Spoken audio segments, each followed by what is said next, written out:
and you were one of the funniest guys in there, I think. No, the funniest guy is standing behind you. I could just listen, so I didn't see your faces. So, how was the event so far? Event is great. AdColony did honestly a great job in terms of organizing the whole thing. It's really tough to get people across the world in one place. But yes, and coming from the MENA region, I really believe this is the first supplier media partner who took this initiative to start talking about the upcoming technologies coming to the market. And they are, till now, what we were discussing before even the meeting, before our panel, the best thing about this event is not a sales pitch. It's adding a fruit to every person's mind that, yes, this is how you need to think and this is how you need to direct your clients.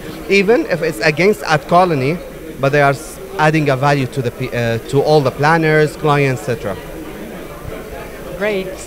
So, I'd like to ask you, what are the emerging opportunities and threats for brands in today's digital environment?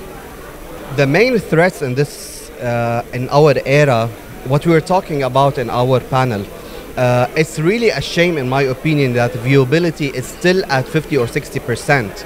Ad fraud is still there, and brand safety is at 70% or 60% benchmark. So what are we talking about? I'm advertising in a super not brand safe environment.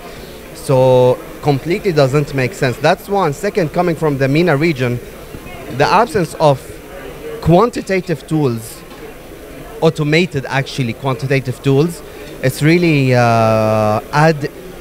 adding a negative experience to our all planning. At the end of the day, we need data in order to be able to plan. But if the data is based on surveys, we will base our plans on these surveys. So we end up by hypothesis that this campaign will work, and then wait till end of the campaign in order to measure it. So yeah, especially when we are talking in an omni-channel era where digital is a mainstream and traditional is programmatic now. Thank you very much. Thank you very much.